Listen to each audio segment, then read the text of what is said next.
Jeff, do you want to give us a call? By the way, he likes your rock music. Oh, yeah. That's cool. Let me see if I can find him on my Facebook. Okay, got a minute. And by the way, I know this dude, too. You know Jeff? Oh, yeah, I know Jeff. On a split. All right.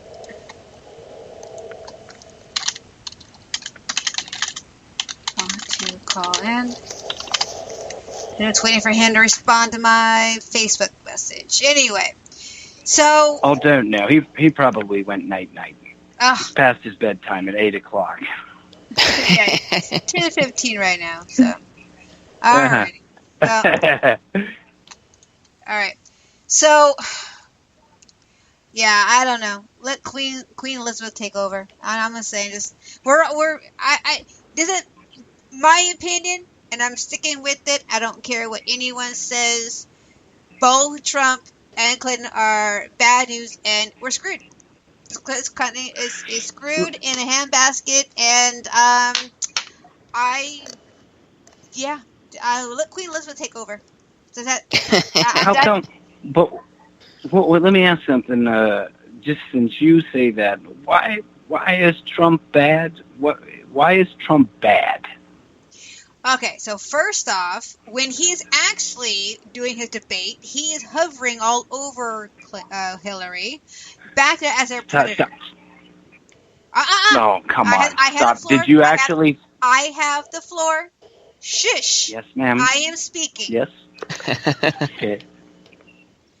I have watched the debate. I have watched him hover over her. I have watched them bully each other. And the pack talking to her. They're not answering any of the questions. They're just sitting there bickering and backering and all that stuff. And he's back there eyeing her and also sitting there and badgering her and all these different things. And I know exactly what kind of jackass he is because I was married to one. And I even dated a loser like him. So, no, he is not a good guy. He's a freaking moron. He needs to be gone away and not even exist beyond on the presidency. He is a bully. He is a... He is not allowed to be in that White House. The House of women in that White House is a woman, and he will sit there and terrorize each and every one of them. No. Oh, okay. Let me ask you something. Did you see Saturday Night Live where Alec Baldwin was, and they were doing a mock debate? And did you watch that episode of Saturday Night Live? I have not got to watch that. I've seen it on YouTube. I haven't got a chance to watch it yet. Oh, because if you look at the actual debate, the first person who comes into contact is Hillary Clinton walking into Donald Trump's face when he's speaking. When she turned it and flipped the switch and said he was hovering on me, if you go back and watch, she was actually the first one to enter his space and get into him. Did you know that? I watched them both go at each other. And all it was, the whole entire debate was just them badgering each other back and forth, and they were not even answering any of the questions. That's where I can conclusion all they're going to do. They're back in high school. This is not high school. This is real life. This is real people. We are actually voting for these two knuckleheads to be our commander-in-chief. It doesn't matter if Hillary went into his space or he went into his space. The point is that they're both not fitted to run this country. Period. But I would venture to say, if you gave Donald Trump 2 years as the president, you would probably say, he's going to be the president. And inside of 2 years, you will say, I changed my mind about that. You'll see that he represents us. I know you feel like that. He does not represent the American people because he criticizes every single person of it. Every one of he criticizes. Well, he does not. He criticizes every single person in the United States. So why does he think he's better than anybody else? He does not respect anybody in America. Oh, well, how about this? what Trump is representing when he stands up there and he seems to be flippant and in your face and this and that.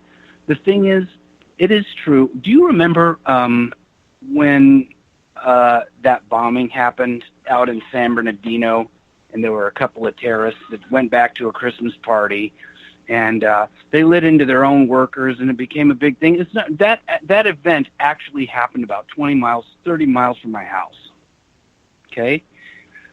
When that happened, there was an incident like, how could we have not seen this coming? And then they interviewed all the neighbors around there, and the neighbors said, I did see him bringing military-grade what looked to be bombs into this garage, but I didn't want to say anything because I didn't want to seem racist. Well, the thing is, we have to drop this pretense that we've had on us for a long time, and he's ripping the scab off of it. So it's very, very, very in your face to people who are not used to it, and even to me, especially since we've been indoctrinated and dripped on for the past 8 years that tolerance of all people is the right way to go. It's not really. Really what you have to do is use common sense about people. So, and this is another thing that I want to bring up, common sense about people that are potentially terrorists in this country. When I hear Hillary Clinton talking about increasing the amount of Syrian refugees in this country to the tune of 550,000, let me just make you highly aware of the fact that they are going to be Muslims in there and Islamists. And when someone says, oh, it's just a religion, and it's only a small portion of those people that could actually be dangerous, let me remind you, because most Americans don't realize this, that Muslims and Islam is not just a religion. It is a political ideology as well. And the only ever way that we should ever have any Muslims in this country at all is if they disavow Sharia law, period. If they want to worship their Islam, that's one thing, like Christians do, like Jews do, like any Hindus do. They have an ideology that vows to a god. But when you talk about Muslims, you're talking about a political ideology that couples their religion, which comes out of the Quran, along with Sharia law, which is subversive and very, very suppressive to women in particular. So I don't believe any of that should be taken lightly or spoken easily of, and we shouldn't do any coddling of that group either, period, because they are dangerous unless we figure out what their motives are. Do you guys know of an app called I can't remember? It's called Zip. Zip, you can ask any question you want. I polled one single question to Muslims directly. How many Muslims believe that Sharia law comes along with being Muslim? Do you know what the response was? Can you separate that? Can you separate Sharia law from the religious part? 80% of the Muslim respondents replied, you cannot do that, which puts all of us in jeopardy because of their political ideology. You can't set up their government here. You can't allow them to go in and ask the country for new special rules like no pork here because we're Muslims. You can't do it. It's illegal. But believe me, you get enough of them in here, and they're going to start shouting, and they're going to start asking for that. I totally disagree with that, and especially after 9/11. Who in their right mind would ramp up the amount of people that want to kill us because of their ideology into a country that is trying to fight it? I don't get it. So that alone, when you say, who's he fighting for? I'm saying he's fighting for everyone that loves this country, loves being integrated into the fabric of the growth of the people that are here, the businesses that are here, the economy that is here. All of these things encompassed is what every American should be idealizing as we move forward, and damn proud of it, which I see very little of in human beings that walk around here. If I say, hey, it's great to be American, you know what people say? I don't think so. It's because it seems like we're being racist for being, or like we should be ashamed of being Americans. It's stupid. it's incensing to me. So when you say Trump is not for you, I would venture to say I would agree that he is harsh and brash and awful at times with some of his language. And I would concede that. If you would concede that the opposite of Hillary Clinton has so ugly, corrupt, colluded, and turned upside down and bankrupt that she can no longer lead with honor or have any sort of leadership ability with 5 FBI investigations trailing her about an inch from her tail. It's never going to happen, and Trump's going to walk in there, and he's going to say, okay, here's what we can do to clean this up and actually stop the bleeding. And it's going to, I would say there's going to be a period where people are angry with it because there's 50% that want him to say no, or so we're told by CNN every single day. I don't believe it's that high. I think it's a lot less, but I would imagine there's going to be some Americans that flip out and do even more damage than what they're doing to Trump now just to be terrible Americans. So there's only one way to respond to this. And since we don't have a third candidate that could come in there and actually be Mr. Clean Cut, Mr. Poise, Mr. Total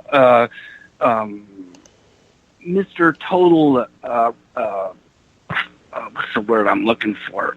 Politician that is just polished beyond polished and make us all feel proud because he says the right things and he looks like Reagan. That person isn't there. We didn't build it in. So we just happen to have a guy that's brash. And that guy, I truly believe, is for not only me, but for you and the people that are actually thumbing their nose at him right now. Hillary Clinton, on the other hand, will lead us down a rabbit hole that will lead us into war, that will bankrupt the country with higher taxes, where Trump's saying he'll lower them. I don't understand where people are not making that connection, where he's saying close the borders, where she's saying open the borders, which would allow 60 million people to come into this country and take jobs away from my son, anybody else's kids, and basically compete for middle-class jobs where it's already happening across the country, not just grape picking or the lower field jobs. If you just take a look at that HR 1 program that is so promoted by Mark Zuckerberg, who says, "Oh, I want the best of the best from around the world that allows illegal immigrants to be in here and have it." You know what? The people that are coming in, those people are taking away jobs from Americans. Is it not obvious? And guess what? He's getting away with paying them less. So I'm sorry. I just don't. Hillary Clinton makes it painfully obvious to me that some guy who comes in and says, "I can no longer stand it. The American people need a representative, and I'm that person." And the way to do that is to be loud and obnoxious and a showman and to really expose people for what they are, using language no one has ever heard of in a presidential election, and light this place up so that people talk and keep the focus on him. So I think he's the right guy.